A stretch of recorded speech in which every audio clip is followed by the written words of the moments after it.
안녕하십니까. 예, 여러분 반갑습니다. 우리 1순환까지 끝나고, 그래서 예비순환 거쳐서 1순환, 그래서 이론 정리하고, 꽤 시간이 오래 또 지났죠. 한 몇 달 지난 것 같은데, 예, 여러분 지금 이제 국제무역론, 우리 앞에서 한두 달 전에 이제 경제학의 미시하고 거시, 기출문제를 우리가 풀었습니다. 그래서 우리의 목표는 하여튼 이론 정리 1순환 끝나고 나서 우리가 지금 현재 출제되고 있는 기출문제를 우리가 이론 정리된 걸 가지고서 한번 정리를 해보자. 예, 그런 이제 취지죠. 그렇게 되면 그 이론을 문제풀이를 통해서 한번 정리를 해보고, 그 다음에 또 앞에서 말씀드렸던 것처럼 그 출제 범위와 출제 난이도를 이렇게 파악해 볼 수 있겠죠. 그래서 공부의 범위와 내가 공부해야 될 수준이 이걸 기준으로 정리될 수 있겠습니다. 이제 무역론 사실 여러분 좀 귀찮죠. 뒤에 붙어 있고. 그렇지만 또 해야 될 내용은 굉장히 많고 해서요. 이 부분을 관심을 가지고 잘 또 보셔야 되는데, 우리 이제 외교원 같은 때는 그 국제 경제학 문제가 반드시 한 문제가 출제가 되죠. 이제 번갈아 그렇게 되는 것 같죠. 대개 무역론에서 어떤 한 해에 나왔으면 그 다음 해에는 수지론 이렇게 출제되고 있어요. 그래서 이번도 이제 마찬가지로 경제학 할 때 마찬가지로 우리 김진욱 교수님의 기출문제집 8판을 중심으로 해서 거기에 국제경제학 부분만 따로 떼어서 이렇게 이제 정리를 해서 우리가 한번 다뤄보도록 하겠습니다. 자, 근데 제가 유인물 드렸는데요. 국제경제학 진도별 기출문제 해서 보게 되면 우리 김진욱 교수님 책에서 다루는 것이 2005년부터 22년도까지입니다. 그렇죠? 요 문제를 전부 모아놨는데 저는 요거를 진도별로 소팅해놨어요. 진도별로 이렇게 배열해요. 그러니까 우리가 이론 정리하면서 진도별로 어떤 문제가 출제되는지 그렇게 보면 이제 우리가 확연하게 우리가 공부해야 될 주제 이런 것들이 파악될 수 있겠죠. 근데 이제 국제경제학은 우리가 지금 기본서로 채택하고 있는 책이 김민진 교수님, 이영석 교수님 책의 8판. 그래서요, 우리가 이론에서 공부했던 그 국제경제력 8판 중심의 그 목차로 문제를 이렇게 배열을 했습니다. 거기 잠깐 보시면 국제경제학에서 전체 출제된 문제가 거기 보면 무역이론이 19개고요. 국제수지론이 한 32문제 정도 되는 것 같아요. 그러니까 무역론보다 수지론의 출제 비중이 더 많죠. 근데 이제 무역론이 뭐 그만큼 다루는 범위가 많은 것은 아닌 것 같고요. ISLM BP 모형, 그 모형에서 이제 여러 문제가, 다양한 문제가 출제가 되고 있어서 문항수는 좀 많습니다. 이제 무역론부터 우리가 좀 보기로 하죠. 그래서 대개 제가 이제 강의 계획서에도요, 무역이론을 한 3회에 걸쳐서 하고, 국제수지론을 5번에 걸쳐서, 그래서 4번에 걸쳐서, 그래서 우리가 국제경제학을 한번 보는데, 국제무역론이 뒷부분에 있고 또 우리가 2순환 한지 꽤 시간이 걸렸기 때문에 1순환 한지 이론 정리를 앞에 부분에서 간단히 해가면서 보도록 하겠습니다. 일단 거기 한번 보시면 말이죠. 우리가 무역 이론 하게 되면 거기 1장의 순수 교환, 14장, 15장의 리카도, 그 다음에 챕터가 바뀌지만 17장 먼저 핵쇼린 정리, 그 다음에 16장 특정 요소 모형. 이게 이론이죠.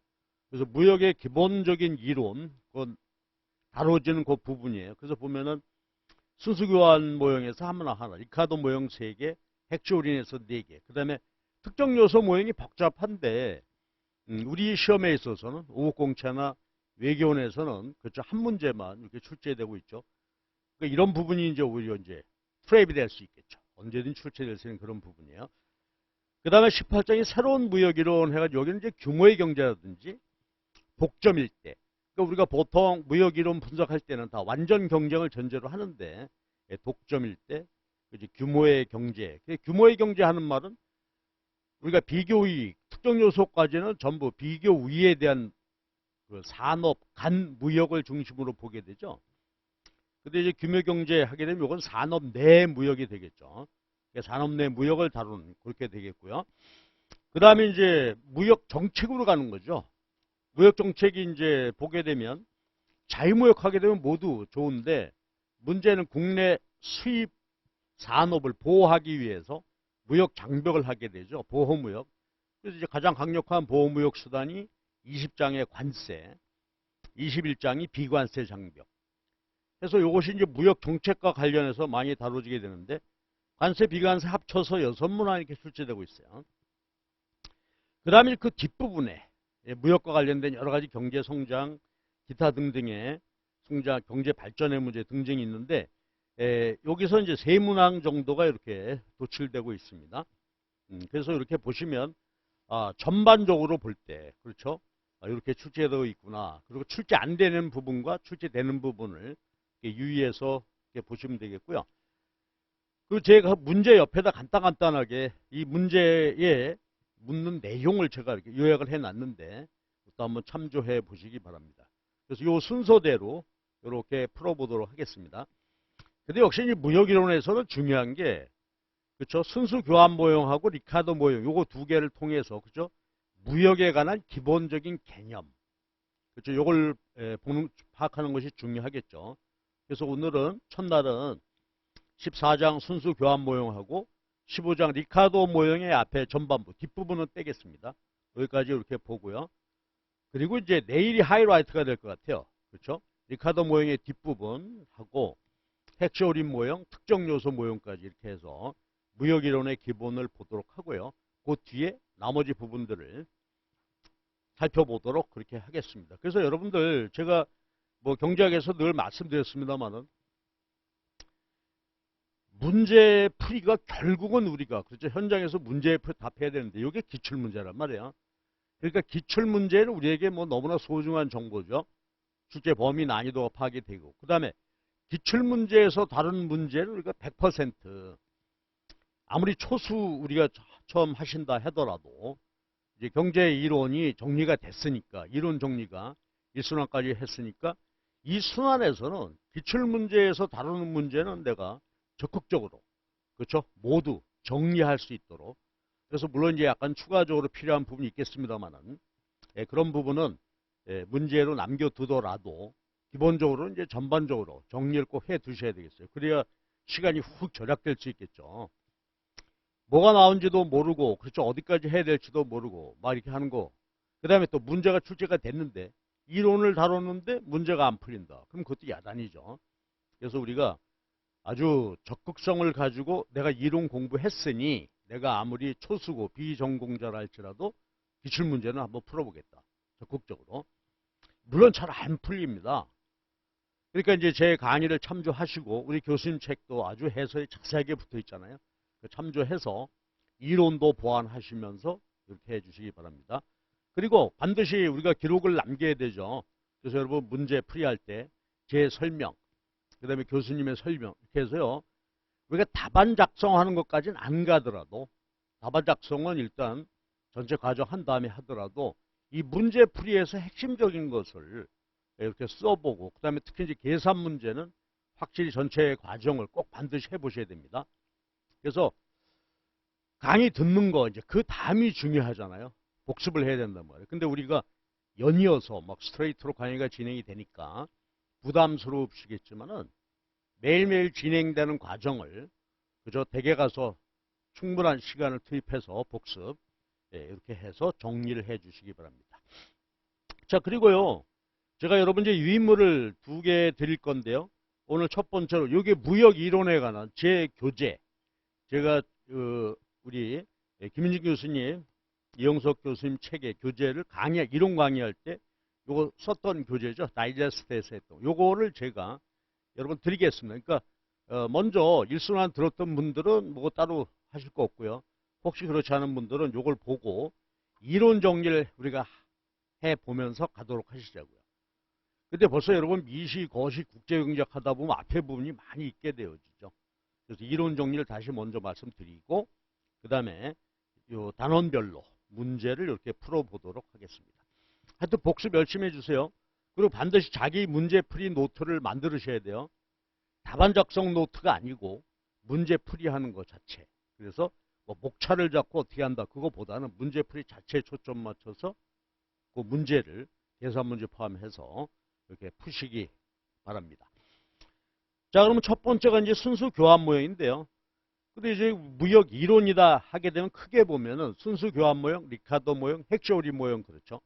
핵심 모형에서 이제 업그레이드해서 보는 것이 요소 이동 보는 특정 요소 모형에서 세 가지가 기본이 된단 말이야.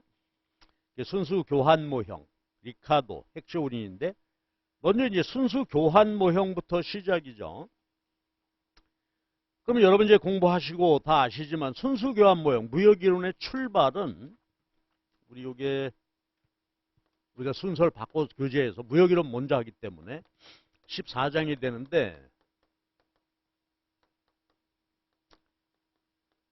그럼 이제 모형을 보게 되면 순수 교환 모형, 그 다음에 리카도 모형,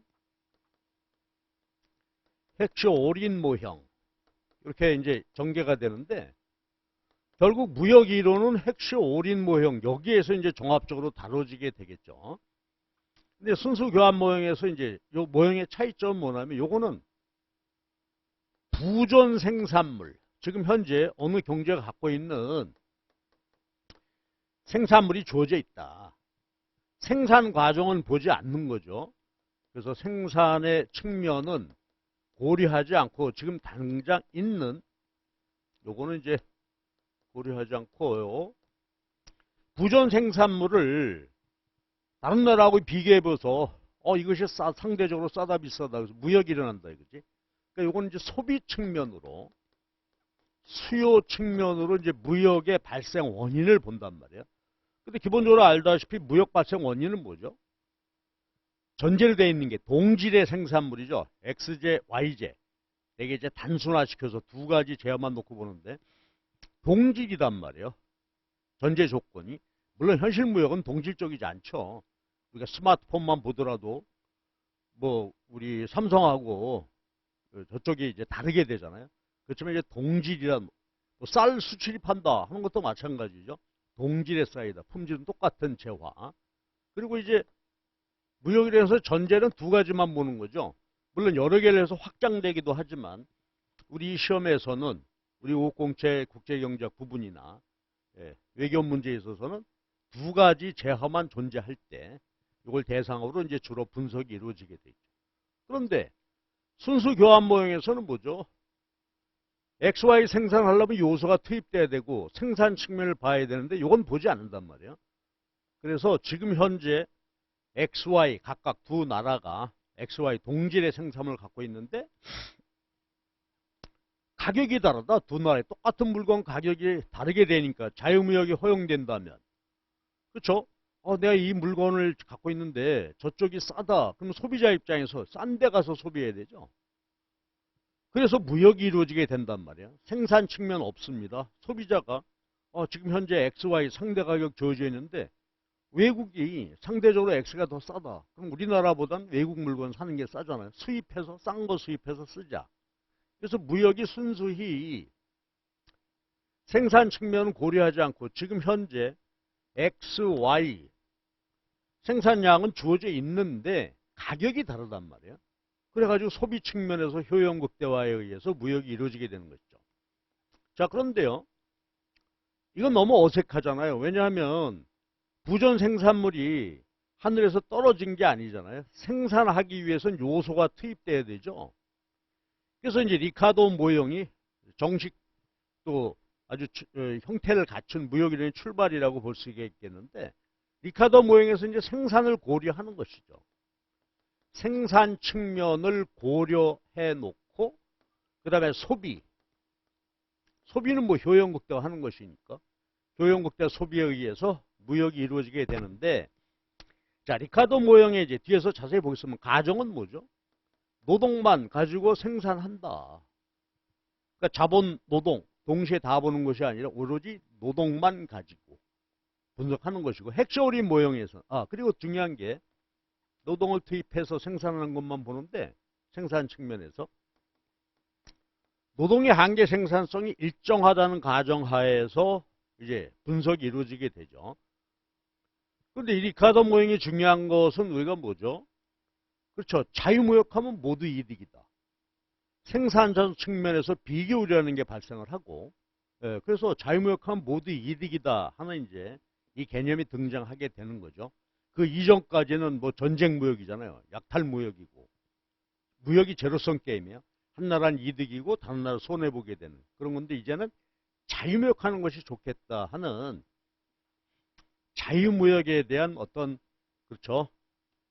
아주 긍정적인 측면. 자, 이제 서로 전쟁하지 말고 자유무역합시다. 그러니까 미시경제학적인 측면에서 국내에서 자유롭게 수요 공급 거래가 이루어지게 되면 잉여가 생기게 되잖아요. 소비자 잉여, 생산자 잉여, 경제적 잉여가 발생하는데 국제무역도 마찬가지다. 다른 나라와 자유롭게 국경을 넘어서 거래하게 되면 두 나라 모두 이득이다 하게 되는데 이제 이 이론의 한계는 요거죠. 그러니까 이제 일반화된 분석이 나와야 되는데 그게 핵쇼 올인 모형이죠. 핵쇼 교수님 출발, 올인 제자분 이렇게 해서 여기서는 이제 자본도 있고요. 그 다음에 각 요소의 한계 생산성은 체감하게 되고 그래서 이제 일반적인 상황을 분석하게 되는 것이죠. 그래서 핵쇼올인 모형이 이제 무역이론의 완성이라고 보고요. 근데 이제 핵쇼올인 모형까지는 어떻게 돼? 요소는 고려하지 않는 거죠. 요소 이동은 없단 말이에요. 그런데 요소가 부문 간에 또는 국경을 넘어서 왔다 갔다 하는 거 그것을 다루는 것이 특정 요소 모형이 되죠. 근데 지금 보니까 어떻게 돼요? 여기서 한 문제, 여기서 세 문제, 네 문제, 한 문제 이렇게 되니까 무역이론 우리가 15개에서 그렇죠. 19개에서 근 10개니까 이게 반. 그리고 무역이론 모든 뒤에 분석에서 기초가 되겠죠. 그래서 그 중에서 이제 순수 교환 모형 요걸 한번 보시자. 이건 뭐 간단하지만은 그래도 무역이론의 출발이니까 우리 교수님이 요약해 놓은 것이 그 유인물이고요. 제가 쓰는 교재인데 앞에 부분 간단하게만 한번 보고 들어가죠. 그러면 순수 교환 모형에서는 지금 현재 XY 생산물 부존량이 있단 말이에요. 요거를 효용 극대화 소비하고자 하는 것이죠. 현재 부존 생산물을 그렇죠? 어떻게? 그럼 미시경제학에서 이제 우리끼리 부존하는 생산물 XY 주어져 있고 효용 극대화 소비하는 것인데 여기는 무역이 이루어지게 되는 거죠. 그러면 효용 극대화하기 위해서 효용 함수가 자 무역이론에서 기본이 되는 하나의 개념이죠. 효용 함수, 서수적 효용 함수 무차별 곡선을 상정을 한다. 그렇죠? XY 소비할 때. 그래서 무차별 곡선은 이제 서수적 효용 함수인데 뭐 일반적으로 네 가지 속성이다. 그렇죠? 우하향한다. 원점에서 멀수록 효용이 높다. 겹치고 교차하지 않는다. 뭐 일반적인 거죠. 미시경제. 근데 제일 중요한 게 뭐예요? 원점에 볼록하다는 얘기죠. 그럼 원점에 볼록하다. 미시경제 간단한 또 복습인데 원점을 향해서 볼록하다 하는 이야기는 그림으로 볼 때 볼록하다 하는 얘기는 그렇죠. 무차별 곡선의 기울기가 중요한 거죠. 무차별 곡선의 기울기는 우리 한계 대체율이라고 하죠. 얘는 동일한 효용, 동일한 무차별 곡선상에서 소비 대체죠. 이게 한계의 대체율이란 말이에요. 그러면 동일한 어디 무차별 곡선상에서 소비 대체죠, 요거. 그러니까 무차별 곡선이 동일한 효용 유지한다. 그러니까 뭐예요? 동일한 무차별 곡선상에서 대체했다. 효용은 일정하게 유지되겠죠. 그때 대체 비율이다. X 늘리면 얘가 우하하니까 얘를 줄여야 되겠죠. 그 비율이다. 이거지. 그런데 마이너스죠. 늘리고 효용이 일정하려면 Y를 줄여야 되는데 그러니까 얘가 마이너스란 말이에요. 그래서 마이너스 붙여서 플러스로 쓰는 것이죠. 한계 대체율. 근데 이제 책을 읽거나 설명할 때 보면 어떨 때 이걸 마이너스로 표기한 적도 있는데 그거는 그냥 절대치 씌우지 않고 얘기다. 이렇게 보시면 되겠죠. 한계 대체율 그 의미는 뭐겠어요, 그러면? 동일한 효용 유주, X를 늘릴 때 Y를 줄여야 한다. X 2개 늘릴 때 뭐 4개를 줄여야 한다. 마이너스 해서 2다. 그래서 우리가 잘 아는 것이 한계 대체율의 의미는 그렇죠. 이거 나눠서 2다. 그러면 X 하나 늘릴 때 Y를 2개 줄여야 동일한 효용이 유지된다. 그렇잖아요? 그래서 이게 이제 뭐 우리 잘 아는 얘기지만 Y제 수량으로 표시된 X제 선호도가 되는 거죠. 그래서요, 한계 대체율이 개념은 요거란 말이에요. 소비 대체 비율. 동일한 무차복선상의 소비 대체 비율인데, 근데 여기서 이제 아주 우리 중요한 것이 마지널 유틸리티 Y를 X로 나눈 것과 같다. 이건 기수적 효용 함수에서의 개념이죠. 이건 서수적 효용 함수의 개념인데 소비 대체율, 자기의 선호도인데 요건 어떻게 돼요? 그렇죠? 예, 기수적 한계형으로 보면 X 한계형, Y 한계형 나눈 것이다 이거지. 그렇죠? 요것이 한계 대체율이 되겠습니다. 그러니까 이제 우리가 미시험장에서 그렇고 풀 때 어떻게 돼요? 효용 함수가 주어지게 되면 X 한계형, Y 한계형 구해서 나누게 되는 거죠. 그래서 뭐 우리가 미시에서 많이 봤던 게 곱도로스 효용 함수다. 그럼 뭐 베타 X 알파의 Y다. 그렇죠? 그렇게 해서 우리가 계산해서 보게 되는데, 자, 무차별 곡선이 볼록하다. 우리 무역이론에서는요, 미시경작에서는 얘가 직선일 수도 있고 완전 보완제 L자형이 되기도 하고, 그런데 무역이론에서는 이런 경우 다루지 않죠. 자, 원점에 볼록한 경우입니다. 자, 그럼 원점에 볼록하다 하면 뭐예요? 이 한계 대체율이 체감한다. 즉 무차별상에서 X 늘리고 Y를 줄일 때 체감한다 하는 얘기죠. 그 말은 뭐예요? 자꾸 X 늘리고 Y를 줄여 나갈 때 한계 대체율, 기울기란 말이에요. 아까 그 말씀 안 드렸네요. 한계 대체율 요거니까 요건 바로 뭐가 돼요? 그렇죠? 무차별 곡선 기울기의 절대치가 되겠죠. 늘리고 줄일 때니까 접선의 기울기란 말이야. 그 기울기가 점점 줄어든다는 얘기죠. MR에서 체감한다. 그럼 그 말의 의미는 골고루 소비하고 싶어한다. 자꾸 X 늘리고 Y를 줄여야 되니까 X의 선호도는 점점 줄어든다. 뭐 그런 것이었어요. 이게 이제 무역이론에서 지금 현재 부존 생산물 XY가 얼마가 있는데 이것을 효용할 때 효용 함수가 기수적 효용 함수이고 우리들의 일반적 선호, 한계 대체에 체감하는 그런 선호를 갖더라. 그런 얘기가 되어지겠죠. 그 다음에 우리는 이제 효용 극대화 아닙니까? XY 소비에서 효용 극대화한다고 했을 때 효용 극대화 전제 조건이 소득 제약이죠. 이것도 이제 우리가 잘 아는 것이죠. 근데 무역이론 시작하면서 이제 챙겨보는 것이죠. 그래서 우리 교수님 책에 보면 이제 예산선 소득 제약식 14의 2식으로 이렇게 주어져 있는데 그대로 해볼까요? X 가격에 X 소비량 곱하고 Y 가격에 Y제 소비량을 곱하면 이게 뭐예요? 소비자 입장에선 지출액이고, 그렇죠? 근데 여기서 이제 W라고 해놨어요. 웰스, 뭐 부. 그러니까 주어진 소득으로 소비하는데 X에 대한 지출액과 Y에 대한 지출액이 이거를 초과할 수 없다. 제약 조건이죠. 자, 그래서 우리는 그림으로 나타내야 되죠. 효용 함수가 무차별 곡선 그림으로 표현이 됐으므로 요거를 예산선을 역시 XY 평면에서 살펴봐야 되는데, 그렇죠? 그림의 XY, Y축이 수직이니까 이게 마치 종속 변수인 것처럼 되었으므로 Y로 정리한다.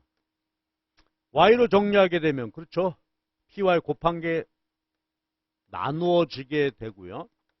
얘가 넘어오고 PY로 나눠야 되어서 요것이 그렇죠?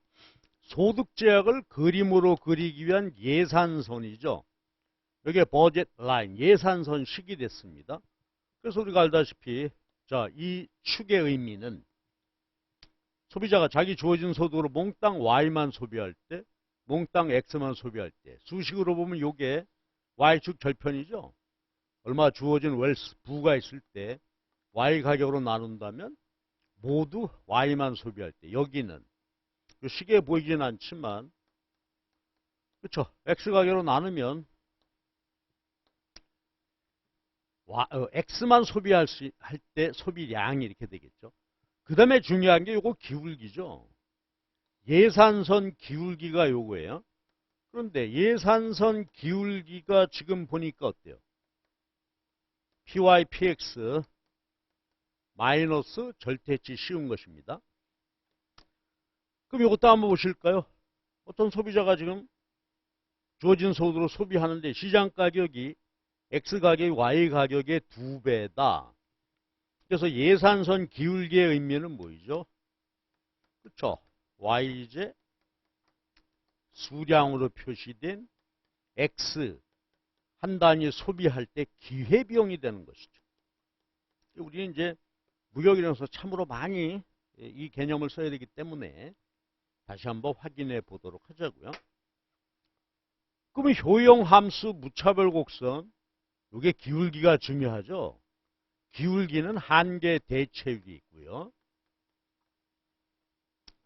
예산선의 기울기는 자 요거 읽기 Y 수량으로 표시한 X제 상대 가격이죠. 그러니까 우리 무역이론에서 맨날 나오는 게 이제 상대 가격이란 말이에요. 왜냐하면 두 재화를 서로 수출입하게 되니까. 이게 예산선, 기울기, 상대 가격. 선호도를 내는 무차별 곡선의 기울기가 한계 대체율. 한계 대체율은 이렇게 정의되어진다. X 소비의 상대 가격. 그렇죠? 이렇게 나누고. 그래서 소득제약식하고 서수역형 함수 이걸 잘 봐야 되겠죠. 그런데 상대 가격은 늘 변화하겠죠. 시장의 XY 시장 수요 공급에 의해서 변화하는데 이걸 그냥 볼까요?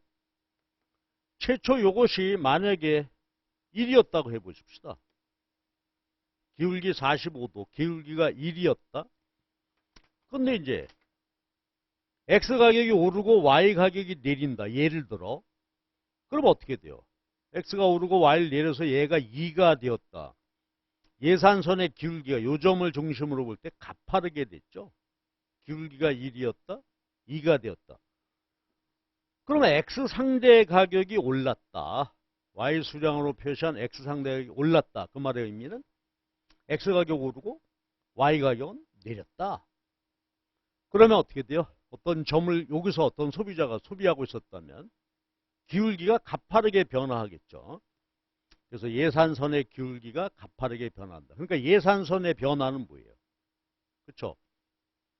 상대 가격 변화죠. XY 가격이 변화해서 변화하는 것입니다. 물론 미시경제학에서 이제 소득이 변화하면 얘가 평행 이동하겠죠. 근데 우리 미시경제학의 우리 국제경제학에서는 소득이 변화해서 예산선이 평행 이동한다. 그런 경우를 다루는 경우는 거의 없겠죠. 왜냐하면 무역이라는 게 가격 변화에서 일어나는 것이니까. 그래서 요 가격이 변화하게 되면 XY 가격이 변화하게 되면 상대 가격이 변화해서 기울기가 바뀌게 된다. 기울기가 가파르게 되었다. X 상대 가격이 올랐다. X가 올랐거나 내렸거나 아니면 동시에 했거나 이렇게 판단해 볼 수 있겠죠. 자, 이게 순수 교환 모형에서 이제 소비자의 효용 극대화 분석하기 위한 기본입니다. 그럼 이제 그 유인물 6페이지 한번 보시면 무역의 패턴입니다. 그 다음에 무역 이익이다. 이렇게 되어 있는데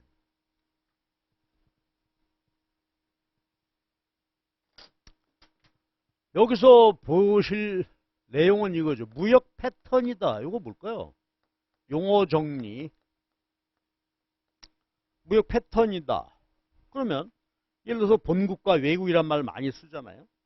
본국이 지금 현재 XY 부전량 가지고 효용때 소비하고 있고 외국도 그 나라에 물론 뭐 서로 다른 양이 되겠죠. XY 다른 XY 부전량으로 효용때 소비하고 있는데 패턴이다. 그럼 뭐 무역 패턴은 그렇게 자급자족 소비하다가 부전 생산을 소비하다가 X를 수출하고 Y를 수입한다. 다른 나라는 Y를 수출하고 X를 수입하다. 이게 무역 패턴이죠. 무역하지 않다가 수출과 수입이 이루어지게 되는 것이죠. 이게 무역인데 이것이 어떻게 결정할까? 왜 이거는 수출하고 왜 이 물건을 수입할까? 무역 패턴. 그럼 그 무역 패턴이 어떻게 결정될까? 즉 어떤 거는 수출하고 어떤 거는 수입하게 되잖아요. 그리고 무역 패턴을 잘 보고요. 아, 이렇게 해서 무역이 일어나는구나. 이러한 원인으로. 그 다음에 아까 얘기했듯이 말이죠. 그런데 자본주의 경제 체제는 자유무역하면 이득을 보게 된다고 하는데 무역 패턴에 따라서 수출입이 이루어지게 되면 뭐 플러스 되는 게 경제에 이득이 발생하니까 무역을 하지 않겠어요? 이제 그와 이제 결부지어서 봐야 되겠죠. 그래서 우리 교수님 책에 그림 14 그림이 그렇게 그려져 있습니다. 본국과 외국. 자, 편안하게 우리가 한번 보시죠. 지금 현재 2점이 부존량이에요. X, Y가 요만큼 존재하고 있다 이거죠. 여기도 외국도 뭐 요만큼 부존점이 있어요. 요거 인다운먼트 뭐 초기 부존 이렇게 보면 되겠죠. 이렇게 돼 있는데 무역하기 전에 이 소비자들이 자기 주어진 소득으로 효용따 소비하는데 그때 소득 제약을 나타내는 예산선 기울기가 X 상대 가격이죠. 근데 이렇게 서로 다르더라 이거예요. 본국은 이 기울기가 작고요. PY, PX 예산선의 기울기. 외국은 PY 스타. 외국을 보통 스타 이렇게 표기하죠. 이게 지금 작습니다. 여기서부터 한번 얘기를 해보잔 말이에요. 그러면 무역 패턴 얘기를 한번 해보자고요. 지금 자급자족이야 그냥. 수출입 안 하는 상태인데 이 XY의 재화에는 다 동질적인 재화예요. 똑같은 재화인데 예를 들어서 한국하고 일본이다 놓고 볼 때 저 나라는 이 나라에 비해서 아니면 이 나라는 저 나라에 비해서 이게 작죠. X 상대 가격이 싸단 말이에요. X가 상대적으로 비싸요. 자, 그럼 보시죠. 이거 본국이라고 했을 때 본국 소비자들이 여기 보니까 어때? PY, PX죠. 상대 가격, X가 상대적으로 싸다 이거지. 그래서 예산선의 기울기가 완만하게 이루어져 있어요. 그럼 소비자들이 어떻게 한다고요? 야, X가 상대적으로 싸. 그 말은 Y가 상대적으로 비싼 거죠. 그렇다면은 자 보세요. 외국의 소비자들이 어때? 이 나라가 X가 싸단 말이야. 상대적으로. 그러니까 여기서는 X를 수입하려고 하겠죠. 외국에서는 X를 수입하고요. 여기서는 본국은 상대 가격이 작으니까 그 말은 Y가 상대적으로 비싼 거죠. 비싸니까 그래 이 상대적으로 싼 나라 Y를 수입하자 이렇게 되는 것이죠. 그럼 이 나라는 X를 수입하니까 본국은 수출하게 될 거고요. 수입하니까 Y제를 수출하게 되겠죠. 이게 무역 패턴이다 이거지. 그러면 무역 패턴은 무엇에 의해 결정돼요? 가격이다 이거지. 가격. 그러면 결론은 뭐 너무나 쉽게 자연스럽게 내릴 수 있는 게 뭐죠? X 상대 가격을 비교해 보니까 X 상대 가격이 싸더라. 그러니까 어떻게 돼? X 소비 기회비용이었잖아요. 싸요. 그러니까 이 나라는 어떻게 될까? X를 이 나라에서 수입하려고 하니까 싼 거를 수출하게 되고 Y는 상대적으로 비싸죠. 그러니까 이 나라 싼 나라에서 수입해다. 소비한다 이거지. 자, 그러면 여기서 아주 중요한 얘기가 있죠. X가 상대적으로 싸. 일단 가격으로만 놓고 얘기해 봅시다. 상대적으로 싸니까 외국에서 얘를 사가. 수출이 증가해. 그렇다면 우리도 외국으로부터 Y를 수입해야 되죠. 그러면 우리가 X가 상대적으로 쌌는데 얘를 수출하게 되면 어떻게 될까요? 가격이 오르게 되겠죠. 수입하게 되면 싼 게 들어오니까 이 가격이 내리게 변화할 거란 말이에요. 그럼 무역하기 전에 비해서 상대 가격, X 상대 가격이 내리겠죠. 여기는 반대입니다. X를 수출해. 그러니까 상대적으로 Y가 싸서 수출하게 되는데 수출하게 되니까 얘가 오르게 되고 수입 가격은 내리게 되겠죠. 그럼 무역하기 전에 상대적으로 싸다 이렇게 됐을 때 가격 차이에 의해서 이제 재화의 수출입이 이루어지게 돼서요. X 수출 Y 수입하니까 상대 가격이 내려. 미안합니다. 상대 가격이 올라. 여기서는 어떻게 돼요? 상대 가격이 내리죠. 그러면 상대 가격이 싼 나라는 무역하게 되면 얘가 오르게 되고 상대 가격이 비쌌던 나라는 무역해서 얘가 감소하게 되니까 자 이제 균형 가격이 어떻게 될까? 두 나라가 서로 교역하는 가격, 무역하는 가격이 요거보단 비싸고 요거보단 싸지게 되겠죠. 그래서 2와 3 사이에서 무역의 균형이 일어날 거란 말이에요. 이때 이제 무역 균형의 개념을 한번 보시면 그렇죠. 이런 얘기죠. 한국이 X를 수출해요. 그러면 외국에 X 수입하겠죠.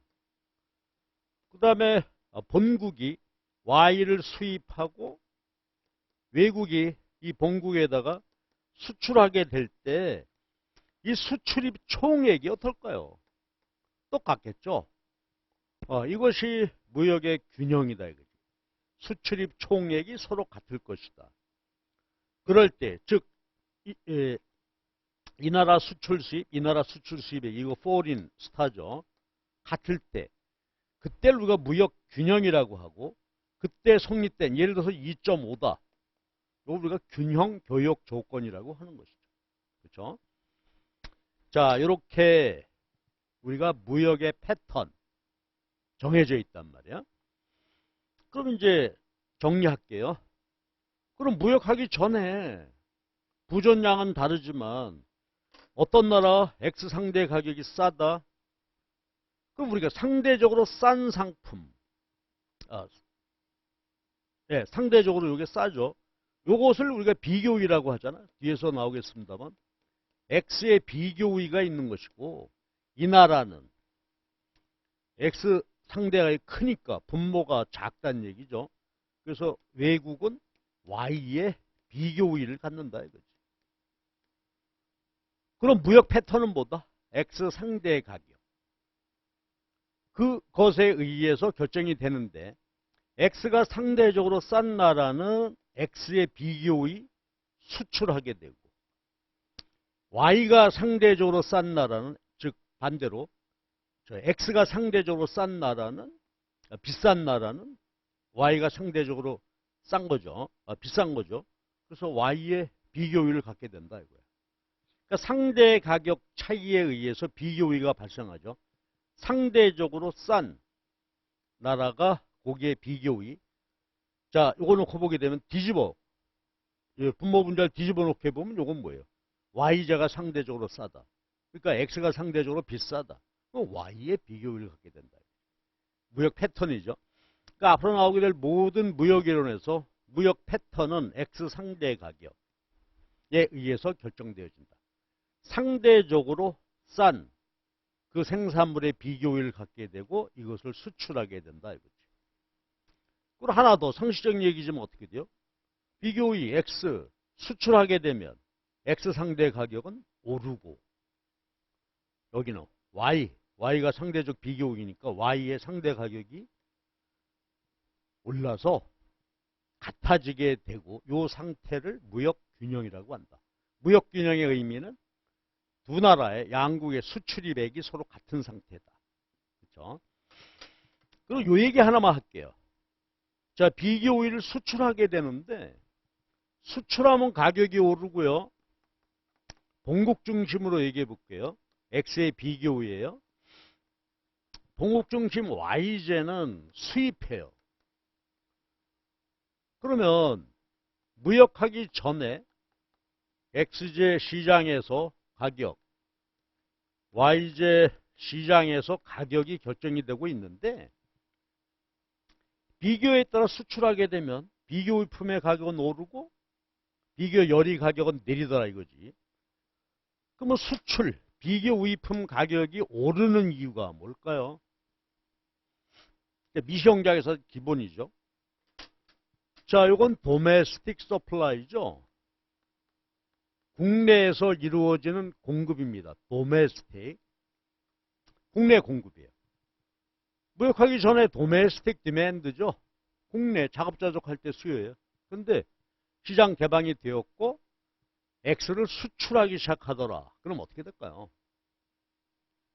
우리 X에 대한 수요가 국내뿐 아니라 외국에서도 수요가 있으니까 우리 X제에 대한 foreign demand가 발생을 한 것이죠. 그렇죠? 외국에서 수요가 생겼어. 우리만 소비하는 건 아니라 외국 사람들을 소비하려고 해. 그럼 미시경제의 기본이 뭐죠? 전체 시장 수요는 수평합이죠. 그래서 수출하게 되면 비교의품의 시장 수요가 증가하게 된단 말이에요. 도메스틱에 비해서. 외국의 수요가 새로이 생겼으므로 그렇죠? 그래서 결과는 어떻게 돼요? 가격이 오르고 생산량이 증가하게 되죠. 그리고 하나만 더 볼까요? 그러면 보세요. 여기는 자급자족이었잖아요. 요만큼 생산 소비했어요. 또 아니면 아까처럼 부존량이 주어져 있어 지금. 요거 이렇게 해서 가격이 결정되어 있는데 해외 수요가 생겨서 시장 수요가 증가했다. 가격이 오르죠. 그럼 오를 때 국내 상황을 한번 보시면 자 가격이 올라요. 도메스틱 디맨드 국내 소비자의 수요량은 줄겠죠. 국내 소비자 수요량은 줄고 근데 국내 생산량 도메스틱 서플라이는 증가했어요. 그럼 가격이 오르자 국내 수요량은 줄었는데 국내 생산량은 증가했다. 요만큼이 수출이 되겠죠. 그렇죠? 요만큼이 수출이야. 이게 이제 비교의품의 시장 가격이 오른다. 그 다음에 이제 전체 생산량은 증가하죠. 그 대신 국내 소비량은 줄게 됩니다.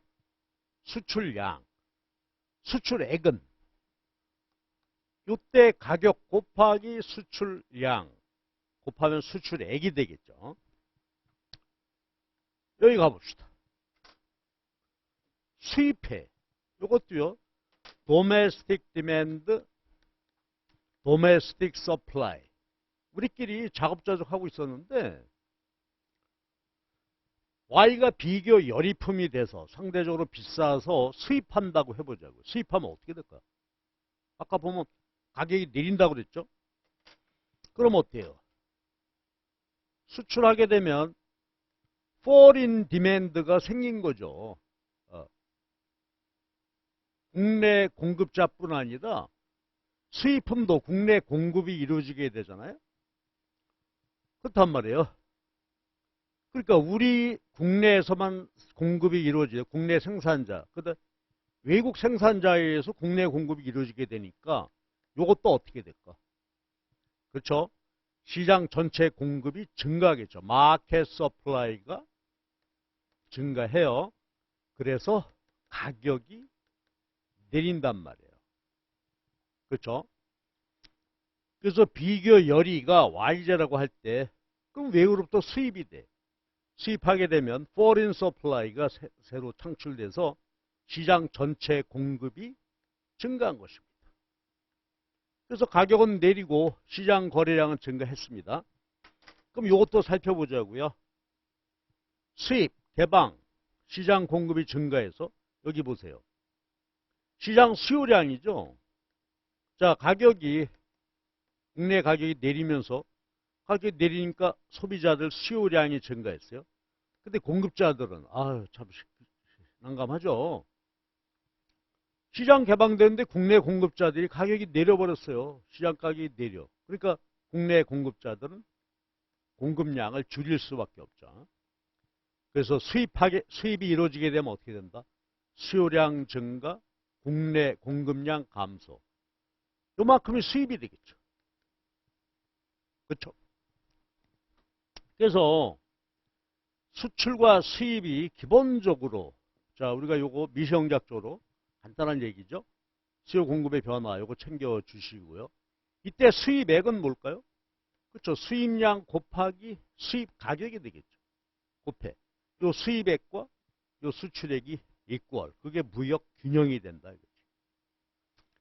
그래서 빨리 보고 지나갑시다. 수출, 시장 개방, 수출하게 되면 어떻게 돼요? 국내 수요가 증가하고 국내 개방에 따라서 수입되기 시작하면 국내 공급이 증가해서 가격 오르고 가격이 오른다 하는 이야기죠. 자, 요게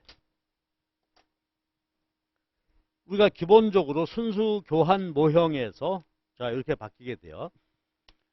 자, 그러면 이번에 이제 무역 패턴이 이렇게 결정이 되고요. 무역 패턴에 따라서 가격이 오르고 오르내려 가지고 상대 가격이 X가 상대적으로 쌌던 나라, 비교 우위 나라는 상대 가격이 오르게 되고 Y가 비교 우위였던 나라는 상대 가격이 내린단 말이에요. 그렇죠? 그럼 이거 그림으로 보자고요. 이제 무역 패턴이 정해졌어요. XJ 비교 우위.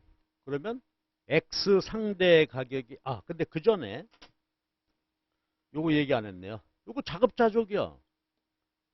그래서 효용다 소비점이 여기겠죠. 제로라고 할까요? 현재 부존 XY를 이러한 상대 가격하에서 효용극다 소비 자급자족이죠.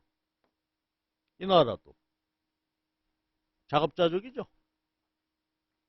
그런데 각자의 부존량 수준에서 이 나라는 X가 상대적으로 싸고 이 나라는 X가 상대적으로 비싸다 이거지. 자, 그러면 가시자고요. 근데 자유무역하게 되면 어떻게 돼? 부존 XY 수량은 주어져 있는데 X 가격이 상대적으로 오른단 말이에요. 상대적으로 오르게 되면 어떻게 돼요? 이게 예산선 기울기니까 그렇죠?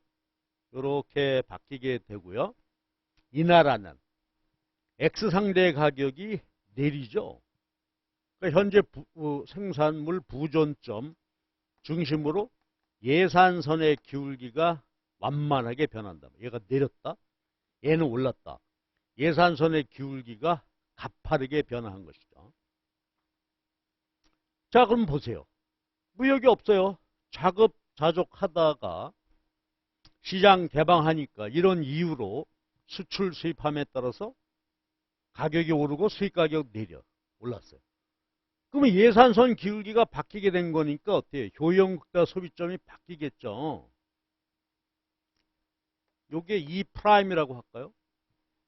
그 다음에 여기는 예산선의 기울기가 완만하게 바뀌니까 예산선하고 접하는 효용흑다 소비가 이루어지겠죠. 여기가 foreign, E foreign prime 이게 변화하게 된단 말이에요. 자, 그럼 이제 보시죠. 뭐 간단한 얘기지만 국내 부존량이 X, Y 이랬는데요. 국내 소비점이 바뀌었어요. 그럼 X만큼 부존한 것을 그 전에 우리가 소비했는데 소비량이 줄었으니까 여기서 요만큼이 수출된 것이고 그 다음에 자유무역했는데 균형이 여기로 갔다는 얘기는 YJ 국내 부존량보다 어때요? YJ 소비량이 증가했죠. 이게 수입량이 되고 이게 수출량이 되죠. 수출한 거, 수입한 거. 수출액과 수입액이 같아서 이거 균형이 이루어졌다. 이렇게 보자고요. 무역 균형이 됐다면 이렇게 돼요. 그럼 결국 어떻게 되나요? 부존량이 X0, Y0 주어져 있는데 자유무역해서 상대 가격이 오른다? 무역 패턴에 따라서. 그러면 비교의 소비량 줄어서 수출, 비교열이 국내 소비량이 증가해서 수입하게 되죠. 수출, 수입. 우리 요거 이렇게 그려놓고 요거 우리가 무역 삼각형이라고 하죠. X 수출, Y 수입, 무역 삼각형입니다. 이 나라 마찬가지겠지. 이 나라는 X가 상대로 써지니까 이 나라 소비자들이 X 소비를 늘려요. 그렇죠? 그 대신 Y 소비는 줄어들게 되죠. 왜냐하면 Y값이 올랐기 때문에 이 나라는 소비를 줄이게 되는 거예요. X 싼 거 들어오니까 소비 증가했단 말이에요. 그럼 보시면 이 나라는 X가 상대적으로 싸졌다. 그러면 상대적으로 싼 X를 수입하고 상대적으로 쌌던 Y는 요만큼 수출하게 되겠죠. 그래서 이 나라는 요게 수출, 요게 수입이 되잖아요. 그럼 여기도 무역 삼각형인데 요거 한번 보시면 말이죠. 그림을 이제 정확히 그려야 되겠습니다만 같다고 봐주시고 균형일 때 요만큼 수출했다 요 크기하고 이 나라 외국이 수입한 요 수량이 똑같겠죠. 예. 똑같게 되고요. 그 다음에 이 나라가 Y제를 수입했어요. 그럼 이 나라는 요만큼이 수출했잖아요. 요 양이 서로 같겠죠. 그러니까 이 나라의 무역 삼각형 선분 길이하고 이 나라의 무역 삼각형 선분 길이가 서로 같아지게 되더라. 그래, 그렇게 무역을 했어요. 근데 뭐 좋아지는 게 있어야 무역하는 거지. 괜히 번거롭게 왜, 그쵸. 무역이익이 발생하고 있죠. 어떻게. 무역 전 자급자족할 때 효용함수. 무역 후 효용국가 소비점 여기에요. 그러면 요 점은 무차별 곡선 두 가지로 볼 수 있겠죠. 무역 전에 비해서 무차별 곡선이 원점에서 멀어졌다. 그 다음에 또 하나 의미, 무역이익은 말이죠. 보세요. 자급자족한다면 요점밖에 소비 못했죠.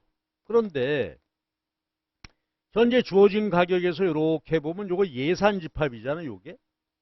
그럼 현재 부존량을 중심으로 상대 가격 요게 예산집합인데 어때요? 무역하게 되니까 예산집합의 바깥 부분에서 그 좋아진 거죠. 그렇죠? 그만큼 효용이 증가했고 이 나라 마찬가지네요. 효용이 증가했고 무역전의 예산집합 밖의 점에서 소비할 수 있게 되었으니까 무역이익이 증가했다 하는 얘기죠. 무역하면 이익이 증가한다. 그래서요. 여기 간단하게 그렇죠. 순수 교환 모형을 통해서 보더라도 무역 패턴 결정 두 나라 상대 가격 차이가 패턴을 결정짓게 되고 상대 가격이 싼 생산물을 수출 그 다음에 상대적으로 비싼 거는 수입하게 되죠. 그래서 이제 무역 패턴이 결정이 되고 그러면 어떻게 된다? 상대 가격이 변화해. 비교의품의 상대 가격이 올라서 소비점이 변화하게 되는데 그때 어떻게 돼요? 자기의 소득 제약 영역 밖에서 소비하고 효용이 증가했다. 그렇죠? 그래서 이게 자유무역의 이득이 되는 것입니다. 그래서 그 유인물 6페이지가 이제 그런 얘기고요. 아주 기본적인 걸 다시 한번 봤죠. 그래서 우리 거기 보면은 우리 교수님 예를 보면은 제가 거기다 예를 해놨는데 그 6페이지 그 밑에 보면 무역 패턴 상대 가격 차이다. 그런데 본국의 상대 가격 0.5 기울기 완만하다. 외국의 상대 가격은 2다. 기울기가 2가 되죠. 기울기가 패턴을 결정한다. 자, 요것이 순수 교환 모형에서 무역 패턴, 무역의 이익을 이렇게 봤어요. 그럼 이제 하나만 더 보고 지나갑시다. 뭘 더 봐야 되냐 하면요. 비교의 발생 원인이에요. 그렇죠? 상대 가격의 차이가 이렇게 나타나는 게 이게 비교율을 결정을 하는데 생산량은 주어져 있어요. 그러니까 생산 측면은 보지 않고 이것만 놓고 보고서 비교율가 발생하는 이유가 뭘까 이거죠. 그렇죠? 비교의 발생 원인. 자, 내용 두 가지 이해를 해 보셔야 되겠죠. 비교율가 발생하는 것은 유인물 7페이지에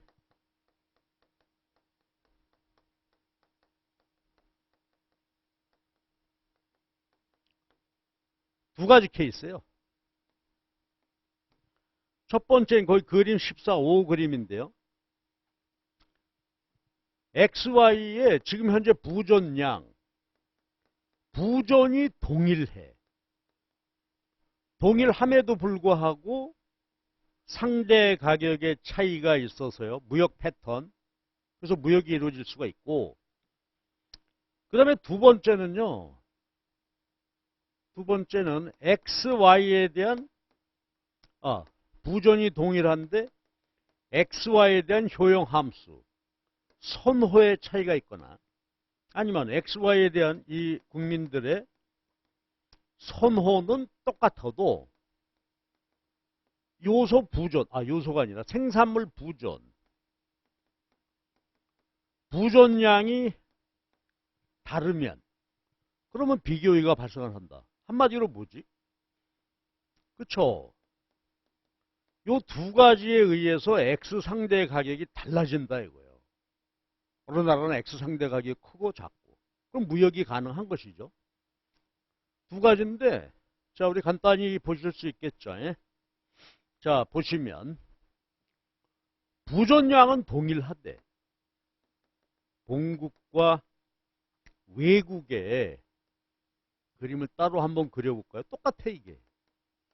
X0, Y0, 스타, X0, Y0 똑같아.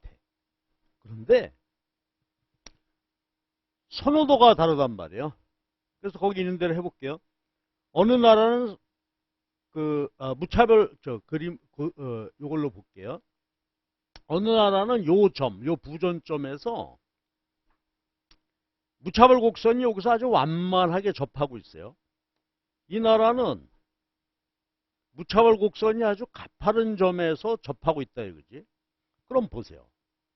무역하기 전에 XY 요만큼을 이제 부전 재화를 소비하는데 이 소비점에서 이 나라하고 비교해보면 어떻게 돼? 무차별 곡선의 기울기가 이 나라에 비해서 작죠.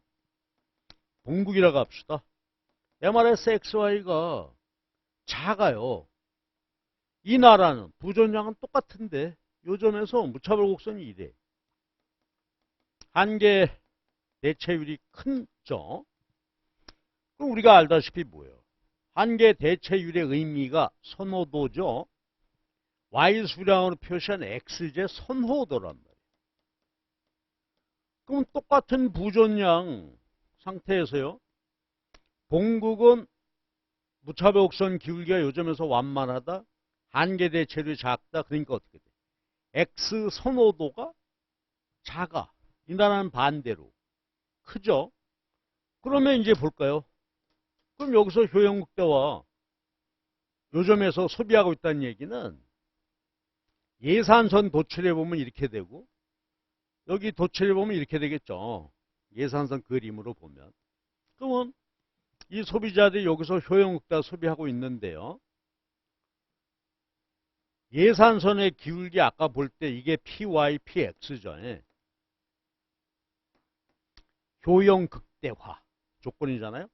무차별 곡선하고 예산선 접점에서 효용 극대 한단 말이에요. 외국대로 그쵸? 그 나라의 상대 가격 하에서 소비하고 있을 테요. 그 본국이나 외국이나 다 소비자들이 효용 극대 할 테니까 본국의 한계 대체율 X 선호도와 자 요거 뭐지? X 소비 기회병이죠. 여기 X제 선호도, X 소비 기회병이. 근데 이 나라가 작아. 그쵸? 그러니까 어떤 나라가 현재 균형점에서 MRS가 작다 그 말은 X가 상대적으로 싸다. 그쵸? 그렇다면 어떻게 돼? 이 나라는 MRS가 별로 그 말은 뭐지? X를 별로 좋아하지 않아. Y를 많이 좋아하는 나라죠. 이 나라는 반대로 X를 아주 좋아하는 나라죠. 그렇게 해볼 수 있어요. 그럼 X가 상대적으로 싸니까 어때? X의 비교 우위가 되고 얘를 수출하겠죠. X가 상대적으로 싸니까. 이 나라는 어때요? X가 상대적으로 비싸. 그 말은 그렇죠. Y가 상대적으로 싸다는 얘기잖아요. 얘는 Y를 더 좋아해. 그 나라의 그 제품의 비교율 가지고 이걸 수출하게 될 거다. 됐죠? 그래서 순수 교환 모형에서 비교의 발생 원인이 뭐냐? 상대 가격의 차이가 나타난 이유가 뭐냐? 선호도 차이다. 그러니까 X의 선호도가 작은 나라는 X가 상대적으로 싸. 그래서 X의 비교의, 즉 무슨 말이야? 아, 우리 X 별로 좋아하지 않으니까 X가 싸고 수출해. 좋아하는 Y를 수입하겠다. 그런 의미가 되겠죠. 그래서요, 선호도의 차이가 비교율을 가져오게 되는 것이고, 두 번째, 선호는 똑같아. 자, 보세요. 본국과 외국의 XYZ에 대한 선호가 똑같다. 그러니까 무차별 곡선은 동일한 형태를 갖는다 이거죠. 동일한 사회적 선호를 가져요. 두 나라가 모두. 근데 부전도의 차이가 있대. 본국은 Y가 이래. 그러니까 X제가 귀하고 Y제가 많은 나라가 되겠죠. 외국은 반대로 X가 많아.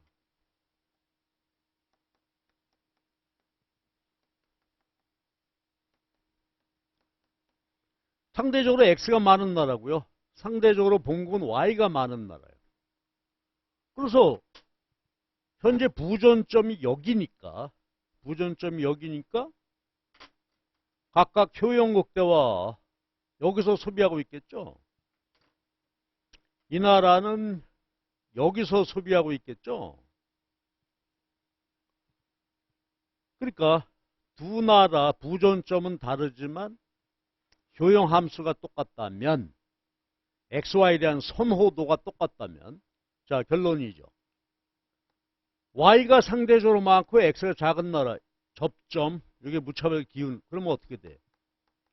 X 상대 가격이 아주 크죠. X가 비싸단 말이야. 이 나라는 PY, PX, 스타 작죠? 여기서 효용부터 할 거예요. 그럼 이제 마무리해 보시면 되겠네요. 그렇죠? 동일한 효용, 동일한 무차별 곡선을 갖는 나라다라고 할 때 X가 상대적으로 작죠. 상대적으로 작으니까 X가 상대적으로 비싸, 귀해. X 살려면 많이 지불해야 돼. 여긴 반대가 되죠. 그러면 이 경우에 얘가 크고 작으니까 이게 크죠. 그럼 비교해 보면 이 나라는 X의 비교 우위. 그렇죠? 그러니까 X가 상대적으로 많고 Y가 작은 나라는 X가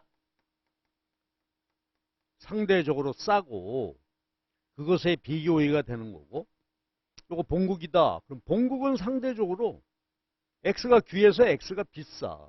Y가 싸. 그러니까 Y의 두 가지 이유입니다. 순수 교환 모형에서 비교의 발생 원인은 뭐다? 그렇죠. 부전이 동일하다면 선호의 차이. 선호가 동일하다면 부전도의 차이. 자, 이것이 그러한 이제 차이를 가져오게 된다 하는 말씀이죠. 자, 그래서요. 우리가 아주 기본적인 거, 무역 이론에서 필요한 얘기를 이걸 통해서 비교의 개념, 뭐 예산선, 무차별 기울기 이런 얘기 정리했고요. 그 다음에 이제 무역하면 이득이다. 아까 그림으로 또 무역이익이 발생을 한다. 그 다음에 여기서는 이제 생산 측면은 고려하지 않고, 그렇죠? 소비 측면에서 볼 때 똑같은 그렇죠? 부전이 주어져 있는 상태에서 부전량은 물론 다르죠. 다르지만 부전량은 같거나 다를 수 있지만 비교위가 발생을 한다. 상대 가격이 달라져서 무역이 가능하다. 그렇죠? 이렇게 봤습니다. 그러면 우리 이제 문제를 첫 번째 문제를 한번 관련되는 문제를 보도록 합시다. 그래서 우리 순수 교환 모형 말씀드렸고요.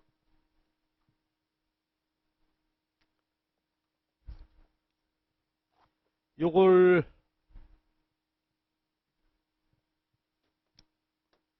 16년도 문제고요. 국립외교원 16년도 1번 문제인데요.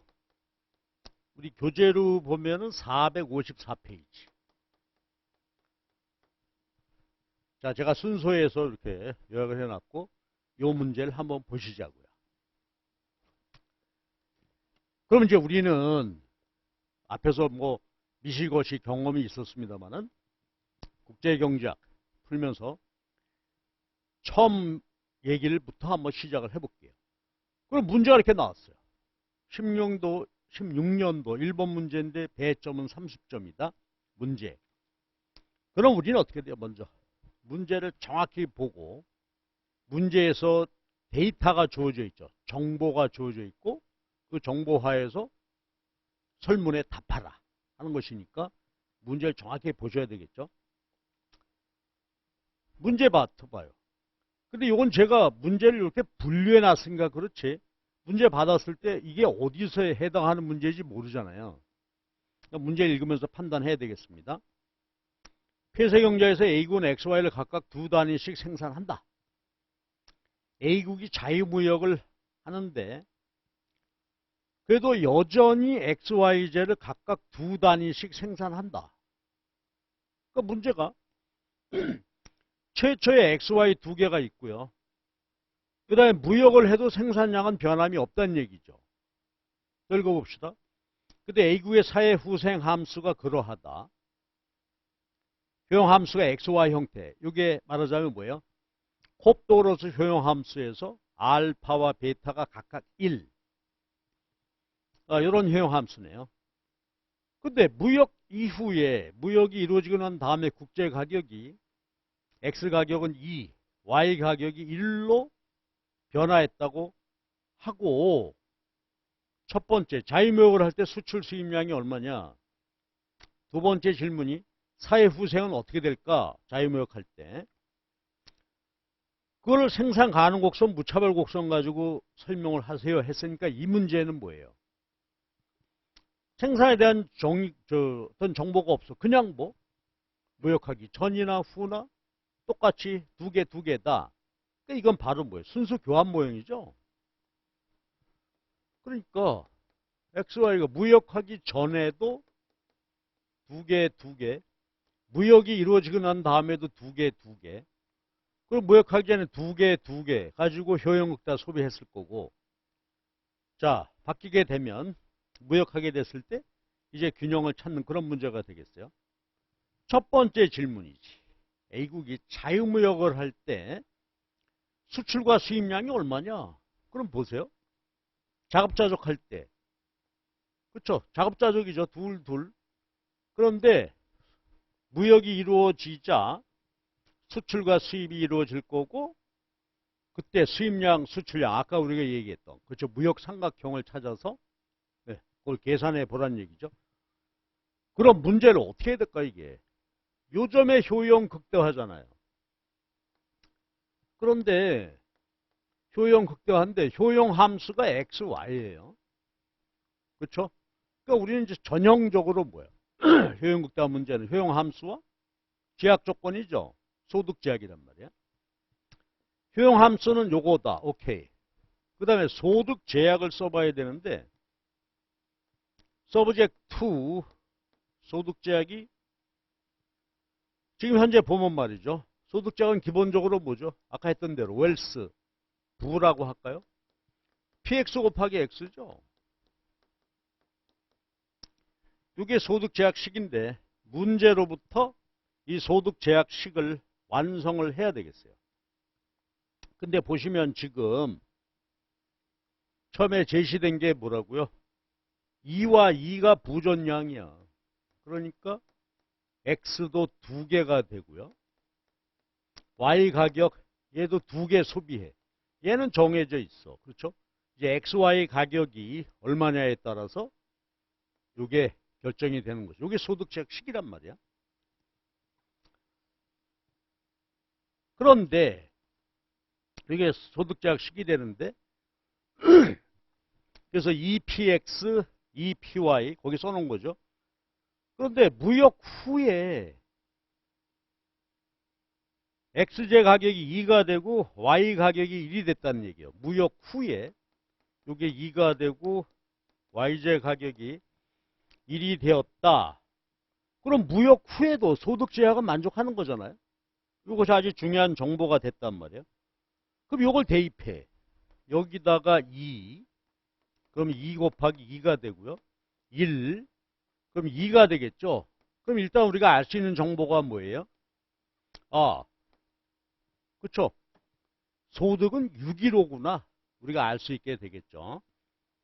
그래서 이건 무역 전이나 무역 후 소득제약은 마찬가지일 테니까 이게 6으로 도출이 됐어요. 그러면 이제 그림으로 이걸 보는데 거기 그림 보시면 말이죠. A와 B의 그림인데 요거고요. 그 다음에 예산선의 기울기가 아까 보면 뭐였어요? X 상대 가격이죠. X 상대 가격이 지금 X가 2니까 2가 되죠. 요건 무역 후란 말이에요. 그렇죠?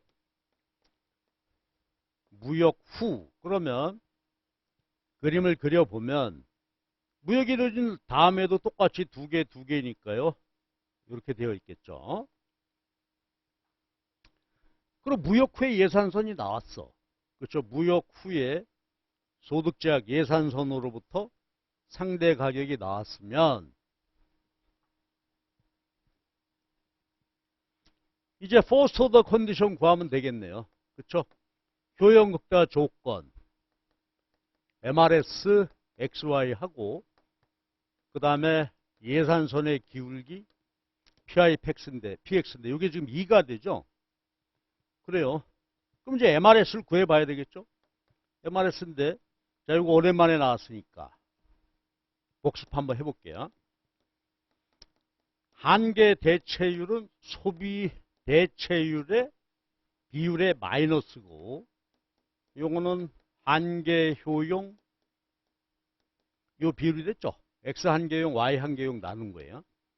그럼 효용 함수가 유틸리티 XY가 되니까 X 한계 효용은 Y Y의 한계 효용은 X가 되죠. 한계 대체율이 요거라. X, Y. 그러면 요게 2가 되니까 여기다 쓸까요?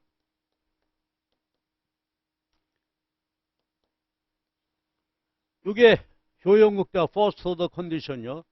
따라서 어떻게 돼? Y equal 2X가 되죠. 예. 효용극대화 조건으로부터 요게 도출이 됐어요. 그럼 이제 소득제약식 여기다 대입해야 되죠. 우리가 흔히 소득제약식을 1식, 효용극대화 조건을 2식 연립해서 푼다. 풀었더니, 그렇죠? 요걸 풀었더니 이제 답이 나왔죠. 계산할 수 있겠죠?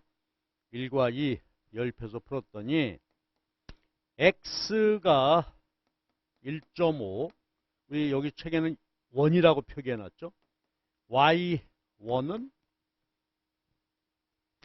3으로 도출됐단 말이에요. 이게 효용극대화 소비량이 되는 거죠. 그럼 보실까요? 효용극대화 소비량이 X가 1.5예요. 많이 줄었네요. Y 소비량은 3이 되었어요. 그렇죠? 즉 여기서 소비했다는 얘기죠. 이게 순수 교환 모형이란 말이에요. 그러니까 최초의 요소 부존점 여기서 효용극대화 선택하고 있었는데 변화하자 여기서 효용극대화 해서 문제에 주어진 데이터로부터 효용극대화 소비점이 이렇게 도출이 된 것입니다. 그럼 이제 요 얘기 한번 해볼까요? 그럼 원래 최초의 균형점에서, 최초의 부전점에서 소비자들은, 그쵸? 아까 우리가 했던 것처럼 두 개니까 요걸 제약 조건으로 해서 여기서 효용다 선택하고 있었겠죠. 그래서 그때 무역하기 전에 보게 되면 IC0, IC1. 그래서 이제 이렇게 효용이 증가했고, 요게 무역 삼각형이 되죠. X 어떻게 됐어요? 0.5 수출, Y 한개 수입, 수출 수입했다. 효용이 증가했다. 이런 이야기가 되는 것이죠. 그렇죠? 근데 질문을 보게 되면 수출 수입량이 각각 얼마냐? 효용국가로부터 효용국가 소비량, 무역 후의 가격이죠. 이걸 기준으로 해서 이렇게 도출이 됐고, 그 다음에 두 번째 질문은 무역 전후 사회 후생이 어떻게 변화했냐? 무차별 곡선 이용해서 설명해 주세요. 그러니까 그렇죠. 효용이 증가했죠 지금. 왜냐하면 요즘에서 접하는 데서 효용국가 했을 테니 새로운 예산선이잖아요. 새로운 예산선 접점에서는 분명히 사회 후생이 이렇게 증가했겠죠. X 0.5 수출, Y 한개 수입해서 효용이 증가했단 말이에요. 근데 여기서 하나 질문이 있어요. 생산 가능성 곡선을 도출하래.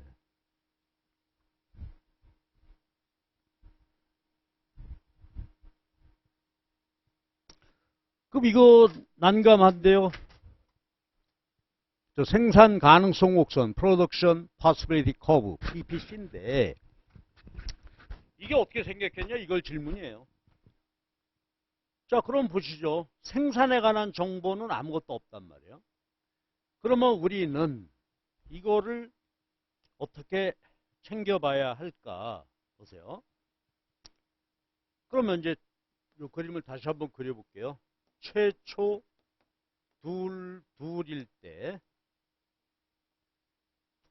효용국가 선택을 했고, 그 다음에 무역해서 상대 가격이 변화해서 예산선이 변화하고 효용국가 선택 이렇게 했단 말이에요. 이렇게 변화했는데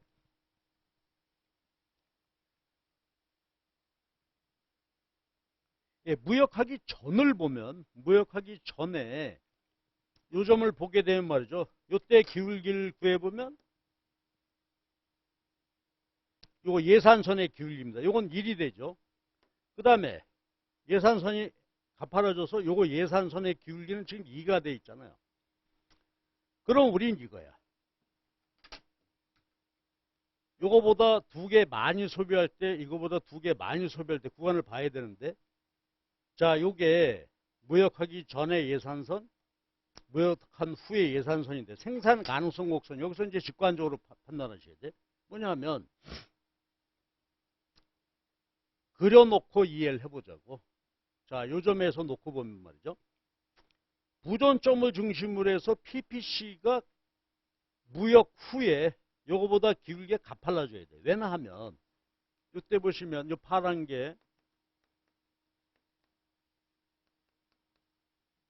PPC죠. 요것의 기울기예요. MRT 기울기가 요거 무역 후에 예산선의 기울기보다는 어떻게 돼야 돼? 커야 되죠.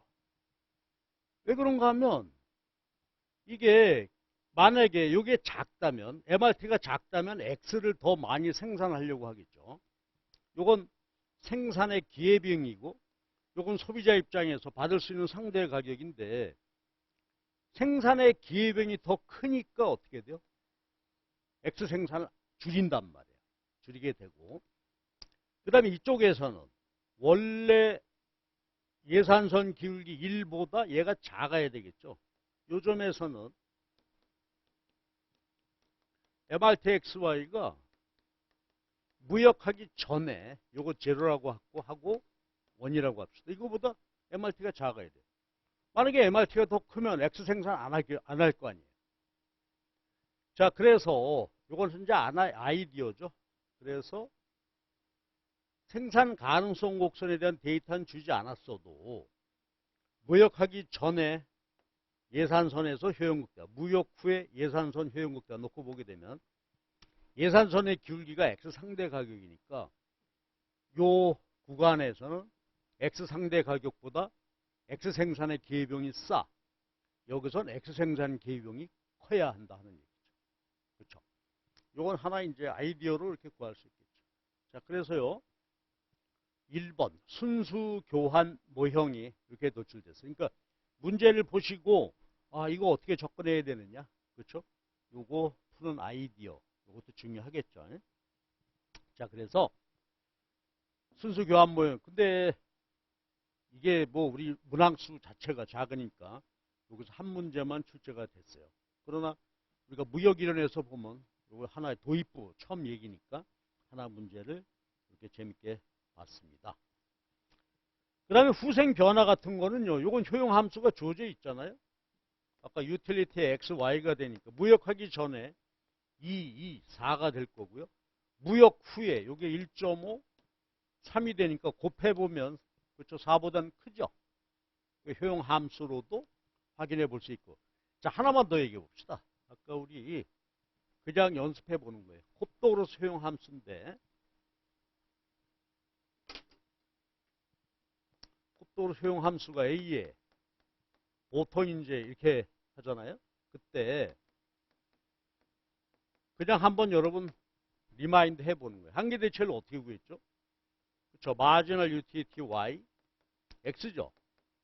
그래서 얘를 x로 미분해서 구하고 y 미분 나눠보면 어떻게 됐죠?